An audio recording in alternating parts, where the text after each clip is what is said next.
If you spend time digging into wartime survival records, one pattern becomes impossible to ignore. The most effective solutions were rarely the most sophisticated. They were the ones that worked anywhere, under pressure, with almost nothing available. During the Second World War, fuel scarcity was a constant enemy. Firewood was wet, coal was rationed, and standard fire logs were bulky and inefficient. Yet soldiers, resistance fighters, and civilians relied on a compact fuel source that quietly outperformed them all. It looked unremarkable, almost crude, but it burned longer, steadier, and more predictably than anything else available. This was the wax brick, and it was one of the most underrated survival fuels of the war. This guide breaks down exactly what the World War II wax brick was, why it worked so well, and how the same principles remain useful today. This is not nostalgia. It is practical history that still earns its place. So, during World War II, fuel efficiency actually mattered a lot more than just the size of the flame. Fire wasn't really about comfort in those days. It was, about cooking food, drying out clothing, sterilizing water, and, well, just staying alive through those bitterly cold nights. Open flames, you see, could reveal your position to the enemy. And, smoke would attract unwanted attention as well. So, fuel had to burn cleanly, slowly, and always under control.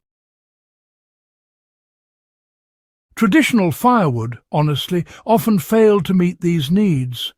Wetwood, for example, smoked a lot. Coal, on the other hand, was heavy to carry, and, well, supplies were limited. Those issued fuel tablets, they burned really fast and, to be fair, were easily used up. The wax brick emerged as a response to these limitations, offering a dense, predictable heat source that could be rationed with precision. How the wax brick quietly entered wartime use. The wax brick was not a standardized military issue across all armies, but variations of it appeared everywhere. Soldiers made them in camps. Civilians produced them in basements. Resistance groups used them for cooking in hidden safe houses where smoke had to be minimal. The basic idea was simple. Waste wax from candles, paraffin, or industrial sources was melted and absorbed into a fibrous structure, often cardboard, sawdust, or wood shavings. Once cooled and compressed into brick form, the result was a solid fuel block that burned far longer than loose materials ever could. Why wax changed the rules of combustion? Wax burns differently from wood. It does not rely on rapid oxidation of cellulose. Instead, it melts first, then vaporizes slowly, feeding the flame at a controlled rate. When wax saturates a fibrous core, that core acts as a wick, regulating how much fuel reaches the flame. This meant a wax brick could burn for hours with a steady, moderate heat output. It did not flare unpredictably. It did not collapse into embers quickly. It created a controlled burn that could be throttled by airflow rather than constant refueling. For wartime users, this control was, honestly, invaluable.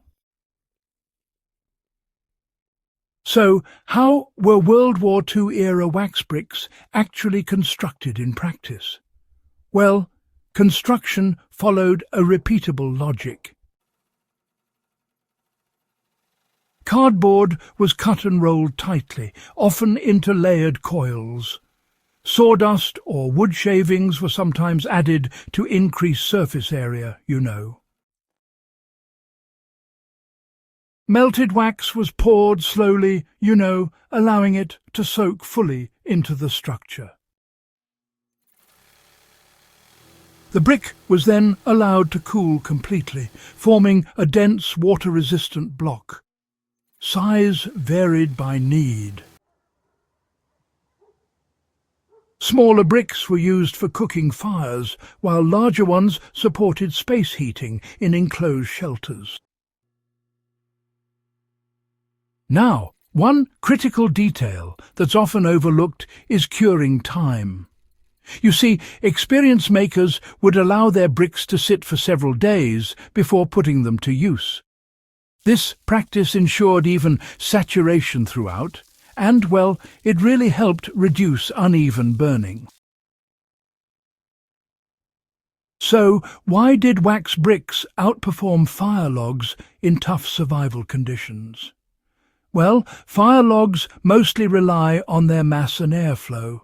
Once you get them going, they just keep burning until they're all used up, and there's not much you can do to control that. Wax bricks, on the other hand, offered modular use, giving you a lot more flexibility.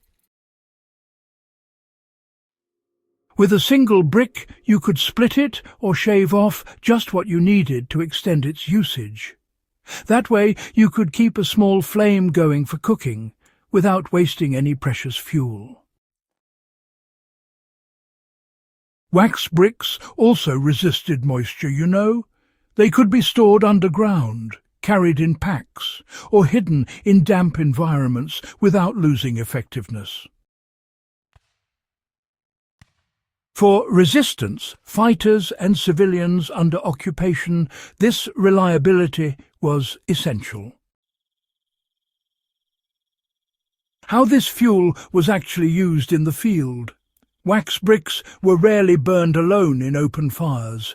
Instead, they were placed beneath small amounts of wood or used inside improvised stoves. In enclosed setups, they produced consistent heat with minimal smoke once established. Some users carved channels into the brick to regulate burn rate. Others combined bricks with reflective shields to maximize heat output.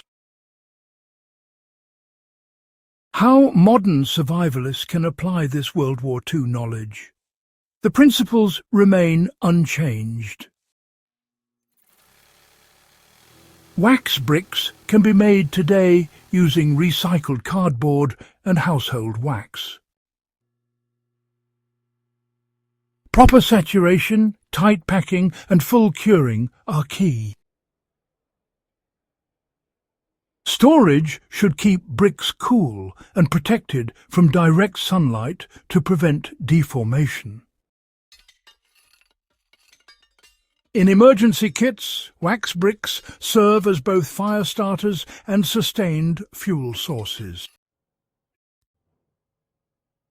They bridge the gap between quick ignition and long-term burn, reducing the need to constantly gather wood.